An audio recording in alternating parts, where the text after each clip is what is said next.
Teater 1 telah dibuka. Para penonton yang telah memiliki karcis dipersilakan memasuki ruangan teater.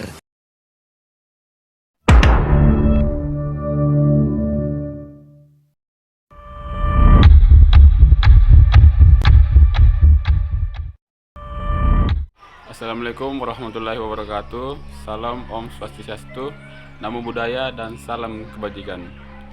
Selamat datang di video presentasi dari kelompok kami, yaitu kelompok kedua, yang diikuti oleh saya sendiri yaitu Rifki, dan adapun anggota saya yaitu Muhammad Adrafin, Alia, Hilda Mawada, Nurul Fatima, Dian Lestari, Kadek Rika, Anita, dan Astira Anggraini.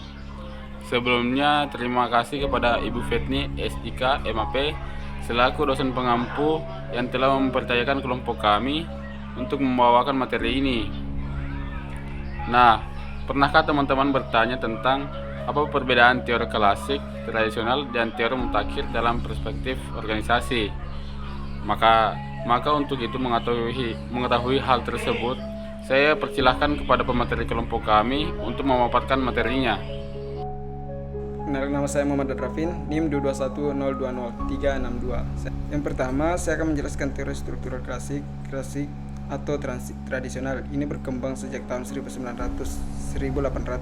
Para ahli teori klasik sering menggambarkan organisasi sebagai organisasi yang sangat transisionalisasi. Para ahli teori klasik menekankan sistem peraturan yang disiplin dan pengawasan yang ketat untuk membantu organisasi berfungsi secara efektif. Inilah sebabnya para ahli teori klasik menekankan rantai perintah dalam organisasi. Elton Mayo 1933 dan Rothensteger dan Dickson 1939 yang tidak menyetujui opini dari teori klasik. Dalam teori transisional ini lebih tertarik dengan pencapaian keuntungan organisasi dan peka terhadap kebutuhan sosial anggota organisasi. Biasanya mereka mendapatkan keuntungan dari sebuah kebutuhan sosial. Adapun teori mutakhir ini menyatakan bahwa hubungan manusia dari teori birokrasi klasik tidak dapat digabungkan dengan baik karena teori mutakhir menegaskan bahwa organisasi harus mampu beradaptasi dengan lingkungan struktur, perilaku, dan lingkungan. Dibahas secara rinci sebagai faktor-faktor organisasi dalam teori postmodern. Struktur secara tradisional dianggap sebagai unit hierarkik, fungsional, dan organisme. Namun Welch 1976 menyatakan bahwa kata organisasi adalah salah satu kata yang merupakan suatu benda dan suatu mitos. Kenapa dikatakan sebagai mitos? Masalahnya adalah proses mengembangkan organisasi menghasilkan berdirinya suatu organisasi adalah suatu sistem yang memuaskan pemerintah yang akan suatu uang dengan mengakomodasi tekanan yang diberikan. Korelasi teori struktural klasik, transisional, dan mutakhir dengan komunikasi organisasi. Hubungan ketiga teori ini mengkaji bagaimana paradigma komunikasi organisasi mampu berkembang dari paradigma yang formal, hierarki, dan monolitik menjadi sebuah paradigma yang dinamis, interaktif, dan berorientasi pada teknologi. Dalam sebuah komunikasi organisasi, teori mutakhir lebih menekankan pentingnya bagaimana komunikasi yang interaktif, berkelanjutan, serta berbasis teknologi. Yang kedua yaitu teori klasik. Dalam komunikasi organisasi, teori klasik lebih berfokus pada hierarki, yang mana komunikasi formal dan kendali terhadap manajemen taktis. Yang terakhir yaitu teori transisional. Teori ini lebih memperingati bagaimana perubahan komunikasi organisasi yang terjadi akibat dari kemajuan teknologi dan globalisasi, dan serta perubahan struktur organisasi yang lebih kompleks. Teori ini lebih menyoroti bagaimana komunikasi dua arah itu lebih penting dengan komunikasi mundur, yaitu atas ke bawah. Perkenalkan, nama saya Alia dengan NIM 231030382. Teori modern memandang organisasi sebagai sistem terbuka yang bergantung pada lingkungan untuk bertahan hidup. Sebaliknya, teori tradisional melihat organisasi sebagai sistem tertutup, independen dari lingkungan. Tetapi pendekatan ini mendapat kritik karena tidak mampu menghadapi kompleksitas dan tantangan modern seperti keragaman, teknologi baru, dan perubahan mendadak. C. Karakteristik teori struktural klasik, teori transisional, dan teori mutakhir. 1. Karakteristik struktural klasik. Fokus pada struktur organisasi, teori struktural klasik menekankan pentingnya struktur organisasi yang terorganisir dengan baik. Sebuah struktur organisasi yang jelas akan meningkatkan efisiensi dan produktivitas organisasi, sehingga dapat mencapai tujuan organisasi yang diinginkan.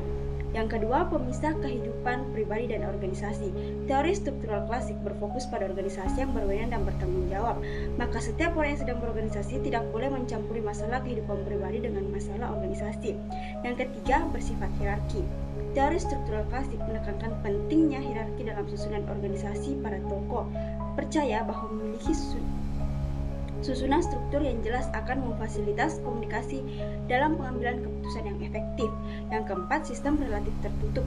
Max Weber mengatakan bahwa struktur klasik merupakan sistem yang relatif tertutup. Sebagian besar organisasi klasik menutup diri terhadap pengaruh lingkungan eksternal karena gangguan lingkungan dapat menghambat pencapaian tujuan organisasi. Karakteristik transisional dibagi menjadi 3. Yang pertama, hubungan manusia dan komunikasi yang baik dalam organisasi. Teori transisional berasumsi bahwa orang-orang dalam organisasi adalah makhluk yang dinamis, aktif, dan bukan sekadar alat produksi yang kaku. Yang kedua, memberikan perhatian pada aspek hubungan manusia. Dalam organisasi harus memberikan perhatian khusus pada aspek yang berkaitan dengan hubungan manusia agar organisasi tersebut efektif. Yang ketiga, bersifat adaptif. Organisasi harus adaptif dan mampu menyesuaikan diri dengan lingkungan sehingga organisasi mempunyai banyak referensi, menciptakan motivasi, dan organisasi tersebut tidak kaku. Selanjutnya, karakteristik mutakhir. Ada 4. Yang pertama, bersifat subjektif. Teori ini menekankan pentingnya bahwa makna dibangun oleh individu dan bukan ditentukan oleh objek atau situasi. Teori ini menekankan pentingnya bagaimana penerima pesan atau informasi tersebut memahaminya. Yang kedua, bersifat simbolis. Teori ini menekankan pentingnya pemahaman simbolis dan makna yang digunakan dalam organisasi. Yang ketiga, bersifat sistematis. Teori ini menekankan bahwa organisasi adalah sistem yang kompleks dan saling bergantung. Yang keempat, bersifat konstruktivisme. Teori ini menekankan pentingnya bagaimana individu membangun pemahaman mereka tentang dunia melalui pengalaman dan interaksi sosial dalam konteks komunikasi. Perkenalkan, saya atas nama Kadepika Dwi Indrani NIM 22102034. Yang pertama yaitu ada prinsip teori struktural klasik. Prinsip-prinsip utama teori struktural klasik yang juga disebut dengan pendekatan dalam teori organisasi yaitu ada yang pertama, teori struktural klasik adalah salah satu aliran teori organisasi yang memfokuskan pada anatomi atau struktur organisasi.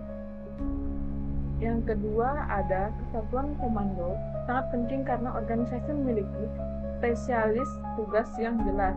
Yang ketiga, ada pembagian kerja dalam spesifikasi tugas harus dilakukan secara rasional dan standarisasi. Tugas harus dibuat untuk memastikan organisasi bekerja dengan efisiensi dan efektif.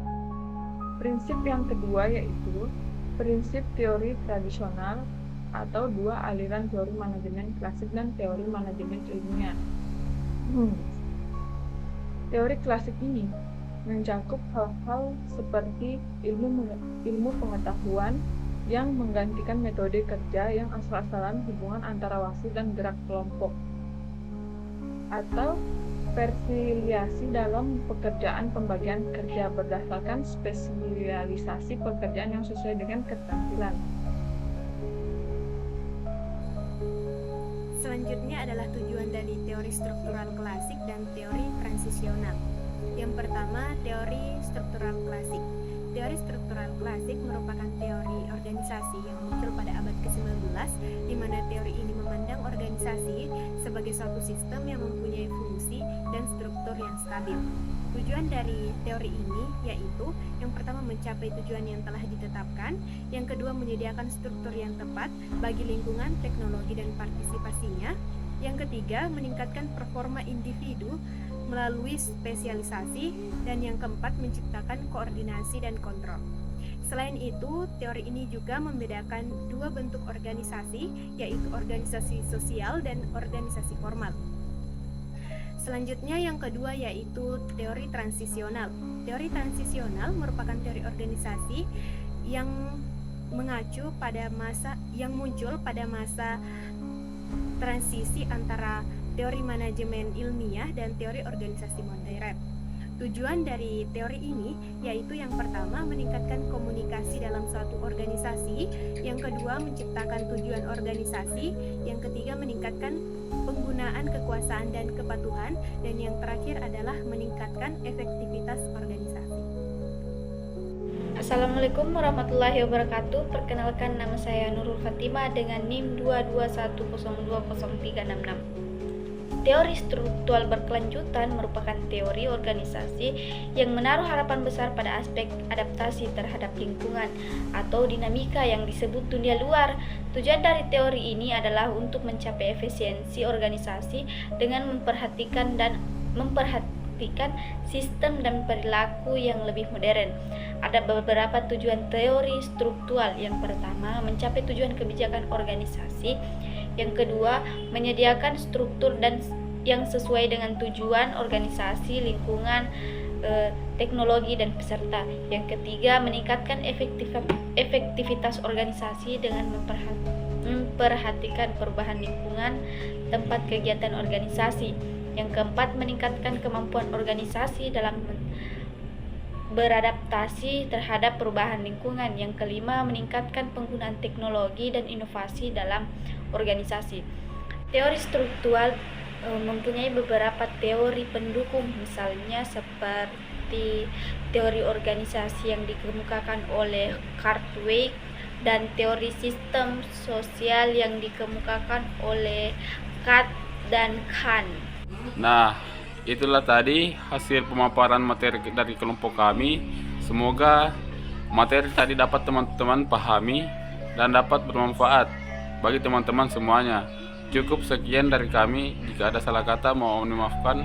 Wabillahi taufiq wal hidayah. Wassalamualaikum warahmatullahi wabarakatuh.